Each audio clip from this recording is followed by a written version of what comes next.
Meghan Markle's public image collapse, full script. So Meghan Markle's name is trending again, but this time it's not because of a new podcast, a fashion statement, or even another royal snub. Nope, this time it's because things are spiraling. Fast. It all began with what she probably thought would be a charming, empowering Instagram moment.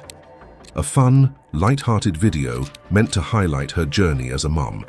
Show the world that she's still relatable, still lovable, still relevant, but it didn't land, not even close.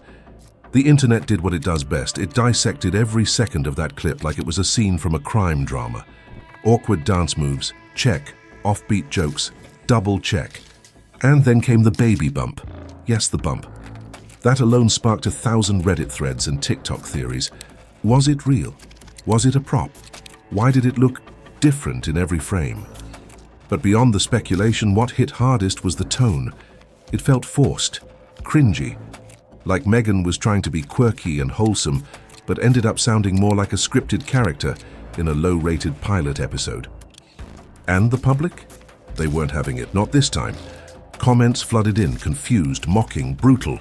People didn't just scroll past, they stopped, watched, and collectively cringed. And what started as a quirky motherhood moment turned into a viral train wreck that not even her PR team could spin. This wasn't just a bad post. It was the match that lit a powder keg, and behind the scenes, the blast radius was even bigger. Studios, executives, fans, everyone started shifting in their seats, and what was once a whisper of concern turned into full-blown panic.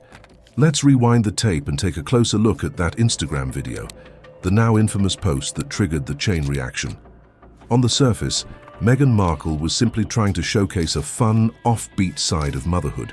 The setting was polished, the lighting pristine, and the music. Classic Meghan, part lifestyle blogger, part wannabe influencer. She was seen dancing, laughing, and making exaggerated facial expressions in what was clearly a rehearsed setup. There was a sense of, look how normal I am, but it didn't play like that at all. Instead, what viewers saw felt artificial, cringeworthy even. Everything looked overly curated. And worse, it felt like Meghan was trying to play a version of herself that no one really connected with anymore. Gone was the poised, composed woman from the royal days. In her place was someone chasing virality, struggling to appear relatable while being surrounded by every privilege imaginable. And then there was the baby bump, the centerpiece of speculation. It didn't just appear, it performed, shifting shape, size, and placement, depending on the frame. It was supposed to be a symbol of motherhood. Instead, it turned into a lightning rod for conspiracy theories and mockery. Some called it tone-deaf, others called it calculated. But almost no one called it inspiring. And here's the part Meghan probably didn't anticipate. The public wasn't laughing with her. They were laughing at her. Or worse, they weren't laughing at all. They were uncomfortable. The internet wasn't reacting with awe or admiration. It responded with confusion, discomfort, and doubt. What was this video even trying to say? Was it about parenting? About being fun? About staying relevant? Whatever the message was, it got lost in the noise. Critics called it narcissistic performance art. Former fans described it as unwatchable. And as the views racked up, so did the backlash. The video didn't humanize Meghan, it alienated her. It didn't make her more relatable, it highlighted just how far removed she is from the average parent. The video she probably thought would be her "I'm still here" moment ended up being the start of a very public unraveling. The public backlash was immediate, but what happened behind closed doors was even more brutal. As Meghan's video ricocheted across social media, it wasn't just casual viewers who were left stunned. Executives at major entertainment companies were watching, and their reactions were not just concern, they were full-blown panic. Let's start with Netflix. Meghan and Harry's docu-series. With Love, Meghan was already a shaky bet for the platform. Sure, it had name recognition, but it also came with drama, and not the kind that drives binge-worthy numbers. When this video dropped, it was like watching a gamble go up in flames. Internally, the buzz was that CEO Greg Peters was furious. He saw the video as not just embarrassing, but damaging to Netflix's credibility. It wasn't about free expression anymore. It was about brand risk. And even Ted Sarandos, who had long been a supporter of Meghan's project, started to sweat. Ted had reportedly been pushing to keep the couple on Netflix's slate. But this was different. This wasn't just a misstep. It was a PR nightmare. And Ted knew it. Sources inside the company say meetings got intense. Suddenly, the conversation wasn't about the future of Season 2. It was about whether Season 2 should even air. Meanwhile, over at Paramount, they weren't as patient. The second the video started trending for all the wrong reasons, they pulled the plug on a developing deal with Meghan. Just like that. One day there were talks, and the next, radio silence. No statement, no follow-up, just distance. And they weren't the only ones. Other studios began backing away, quietly and carefully. No public drama, just a lot of unreturned calls and delayed meetings. Hollywood isn't known for loyalty, especially when the press turns toxic. And to be blunt, Meghan had become toxic. This wasn't just about the video anymore. It was about risk, brand damage, association guilt. Executives were asking the million-dollar question: if we stick with Meghan Markle, are we helping or hurting our image? And when the industry starts asking that question, you know the clock's ticking. As the public roasting continued and executives scrambled, Meghan's camp did what any celebrity team would do in crisis mode. They tried to spin it. Damage control kicked in fast. PR firms were called.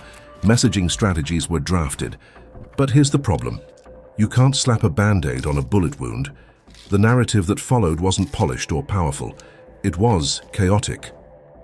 Meghan released a statement, likely written by her crisis team, claiming the video was meant to empower mothers, challenge social norms, and spark meaningful conversations. But let's be real. It sounded like a post-game excuse, and the internet wasn't buying it. Instead of calming things down, her words added fuel to the fire. Critics tore the statement apart line by line. Parenting blogs rolled their eyes. YouTubers roasted it. Even some former fans started to question her sincerity. Her attempt to reclaim control of the narrative backfired badly. And while Meghan was doubling down on the message of empowerment, real people were pointing out the disconnect.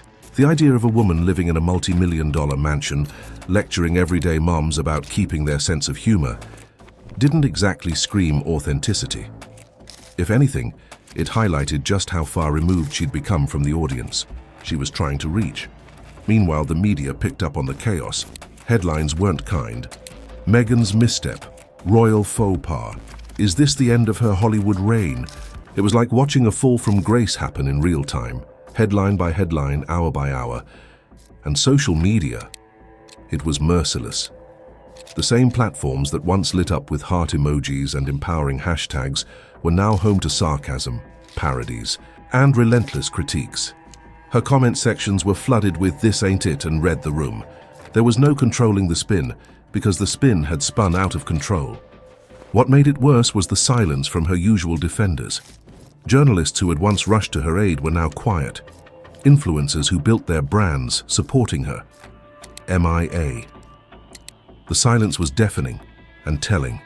In a world where perception is power, Meghan's public image was fracturing fast, and every attempt to fix it only made the cracks spread deeper. In the face of collapsing support, media mockery, and industry panic, most public figures would lay low.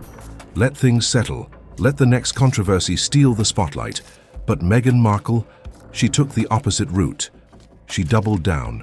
Just days after the storm erupted, she issued a more personal statement. One that came straight from her, or at least it was made to look that way. It framed the video not as a failed PR stunt, but as an act of courage. Meghan claimed it was her way of fighting back against the critics, of proving she wouldn't let public pressure define her motherhood or her personality. She spoke about identity, freedom, and the need to inspire joy. Her words were strong, maybe even admirable, but the timing was disastrous. The public wasn't in the mood for another lecture, especially not from someone perceived as ignoring. The real issue: tone-deaf delivery from a place of immense privilege. The statement was filled with phrases like "my truth" and "authentic voice," but it read more like a manifesto than a reflection.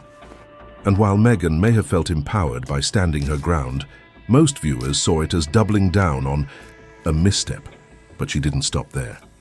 Soon after, Meghan appeared in a podcast-style monologue. No interviewer, no script, just her and a mic. She spoke about motherhood, creativity, and being misunderstood. She even referred to herself in the third person. The world hasn't seen the real Meghan yet. It was supposed to sound powerful. Instead, it raised eyebrows. Some called it bold. Others called it peak narcissism. In her effort to regain control of the story, she only pushed it further off the rails. Rather than acknowledge mistakes or misreads, she leaned into the idea that the world was wrong. And she was right. She positioned herself not just as a mother or media figure, but as a symbol, someone with a purpose bigger than herself. It was dramatic, it was emotional, but it didn't resonate. Because when people stop listening, shouting louder doesn't help. It only confirms they were right to walk away. As if the video's awkward tone and Meghan's tone-deaf defense weren't enough, there was one particular element that ignited an entirely separate wildfire: the baby bump. At first glance, it might have seemed like a simple inclusion, a nod to motherhood, a visual symbol of the message Meghan was trying to send. But viewers quickly noticed something odd. The bump didn't just stand out, it behaved strangely. In some shots it looked large, in others noticeably smaller. The placement seemed to shift, the shape changed slightly, and naturally, the internet exploded. What should have been a benign visual cue became a breeding ground for conspiracy theories. Was it a prosthetic? Was she actually pregnant? Was it a metaphorical bump meant to represent all mothers? Or was it just a badly chosen prop? The ambiguity created a void, and social media filled it with speculation, memes, and even accusations. TikTok creators slowed the video down frame by frame, analyzing every movement. Reddit threads dissected the wardrobe, the angles, the physics of how the bump moved. Some users argued it was intentionally misleading. Others believed it was simply poorly thought out. But the consensus was this: it felt off. And in a world obsessed with authenticity, anything that feels staged gets destroyed. Meghan's team didn't clarify the confusion either. No one issued a correction or explanation. No one even acknowledged the elephant or bump in the room. That silence made things worse. When you leave room for doubt in the age of viral commentary, the court of public opinion makes its own ruling. And its verdict was not kind. What should have been a moment to celebrate life and motherhood became another notch in the growing list of Meghan's PR blunders. It distracted from the message. It fueled the narrative that Meghan is more performance than person, more brand than being. Instead of connecting with viewers, the bump alienated them. Instead of symbolizing vulnerability, it suggested manipulation. And instead of lifting her image, it became an internet joke that just wouldn't die. By trying to create a powerful symbol, Meghan ended up creating a meme.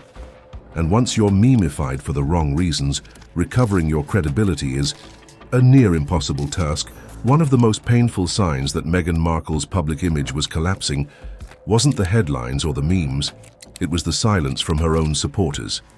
There was a time when Meghan's every post was met with waves of heart emojis, hashtags like "We love Meghan," and impassioned defenses from fans who viewed her as a symbol of resilience. She was seen as a woman who stood up to outdated institutions, who championed women's rights, and who had the courage to speak her truth. But after the video fiasco, something shifted. Slowly at first, then all at once. Supporters who had previously flooded her comment sections with affirmations were now quiet. Influencers who used to repost her quotes and content began to distance themselves. Fan pages on Instagram and Twitter went dormant. Some were even deleted entirely. The content that once made her a celebrated figure among progressive audiences started to feel out of sync with her actions. People began scrubbing their timelines, untagging her from posts and removing her as a profile symbol. Not out of malice, but from disappointment. It wasn't just about one video. It was about the accumulation of moments that began to feel insincere. Former fans started expressing their concerns in open threads and comment sections. They weren't Bashing her, they were confused, hurt, betrayed. The Meghan they had supported seemed to have lost her grounding. The authenticity they once believed in now felt like branding. And here's where it really hurts. When your loyal base starts questioning their loyalty, the damage runs deeper than any media criticism ever could. Because once people feel they were misled, it's almost impossible to win them back. Even online communities that once rallied behind her now had moderators closing comment threads to avoid flame wars. The tone had changed entirely, from admiration to unease. And that's the death knell for any public persona, when the people who once defended you start asking, what exactly are we defending anymore? Meghan didn't just lose support, she lost trust. And rebuilding that? It's harder than winning it the first time. While Meghan Markle's public perception was melting down in real time, an even more dramatic story was unfolding behind the scenes, inside Netflix. The platform had bet big on Meghan and Harry. Multi-million-dollar deals, high-profile marketing, and a splashy rollout of their docu-series, With Love, Meghan. It wasn't just a business move, it was supposed to be a cultural moment. But now, that moment had turned into a management nightmare. Reports started leaking. CEO Greg Peters was livid. He saw the backlash as a serious threat, not just to Meghan's content, but to Netflix's credibility. His perspective was simple. A platform that thrives on subscriber trust can't afford to look ridiculous, especially not when their name is attached to controversy that feels avoidable. Greg wasn't just frustrated, he was mobilizing. Insiders say he began rallying board members to pull the plug on With Love, Meghan entirely. Not just season 2, everything. His stance was clear. The platform couldn't keep investing in a brand that was hemorrhaging public goodwill. But not everyone agreed. Ted Sarandos, the longtime co-CEO and a more sympathetic voice toward Meghan, reportedly pushed back. Ted had personally championed the couple's arrival on Netflix. He believed in the vision. He believed in the story. And maybe, just maybe, he still believed in the redemption arc. But that belief was starting to look shaky. Sources close to the situation described it as a standoff. Two executives, one falling public figure, and a boardroom full of stakeholders, caught in the middle. Some argued for patience. Let the storm pass, they said, people forget. But others insisted that continuing with the show would damage the platform's image long-term. And while they debated, another crisis was brewing. The test, screenings for season 2. Viewers reportedly hated it. Words like self-indulgent, awkward, and unwatchable floated around internal memos. The content wasn't resonating. Even Meghan's fan base, what was left of it, wasn't enthusiastic. Netflix now faced a dilemma. Do they cut their losses and face backlash from Meghan's defenders? Or do they keep airing a show that could become a punchline? There were no good answers. Just a growing realization. What once felt like a Hollywood coup was starting to feel like a very expensive mistake. With her public image in shambles and Netflix executives locked in a corporate tug-of-war, Meghan Markle wasn't retreating. Quietly. In fact, she was getting louder. Rather than regroup and recalibrate, Meghan reportedly began pitching new projects. Fast. Word spread that she was shopping ideas to other major platforms, including MTV and even Disney. From docu-series concepts to parenting shows to podcasts centered around radical vulnerability. She was throwing everything at the wall, hoping something would stick. But here's the problem. The industry had already caught wind of the chaos. Executives who had once been eager to meet with her were now reluctant to take her calls. Meetings were rescheduled. Emails were left unanswered. Some sources claimed that companies were terrified of getting pulled into the Meghan storm. The perception wasn't just that she was controversial, it was that she was unpredictable. And in Hollywood, unpredictability equals risk. Rumors swirled about how desperate the pitches had become. That Meghan was leaning heavily into her emotional narrative, framing herself as a misunderstood visionary. That she referenced the backlash as proof that she was ahead of her time. It wasn't just an appeal, it was a plea. But the reaction was lukewarm at best, and in some circles it was flat-out rejection. Behind the scenes, whispers got louder. She's not an asset anymore. She's a liability. Even people who had previously gone to bat for her were reportedly urging her to lay low, regroup, and stop pushing projects during the firestorm. But Meghan, true to form, kept pushing forward. Meanwhile, the pressure on Netflix continued to grow. According to sources, Meghan was lobbying Ted Sarandos hard, not just to keep season 2 alive, but to greenlight a third, despite the backlash, despite the reviews, despite everything. She reportedly insisted that the second season would redeem everything, that it was her most personal, most vulnerable work yet. But with test screenings already in the red and internal divisions deepening, Netflix's patience was thinning by the hour. In the eyes of many, this wasn't a comeback, it was a campaign of desperation, and it was becoming clear that Meghan wasn't trying to reinvent herself. She was trying not to disappear. As everything unfolded, online backlash, executive battles, failed rebranding attempts, one thing became impossible to ignore. Meghan Markle wasn't just having a rough week. She was facing a full-blown collapse. And yet, in the background, With Love, Meghan, Season 2, kept creeping toward its release. No press tour, no promotional campaign, just a quiet, uneasy hum surrounding its arrival. It was as if Netflix wanted to release it with one hand while keeping the other hovering over the delete button. The energy wasn't hopeful, it was bracing for impact. Behind the scenes, tension was peaking.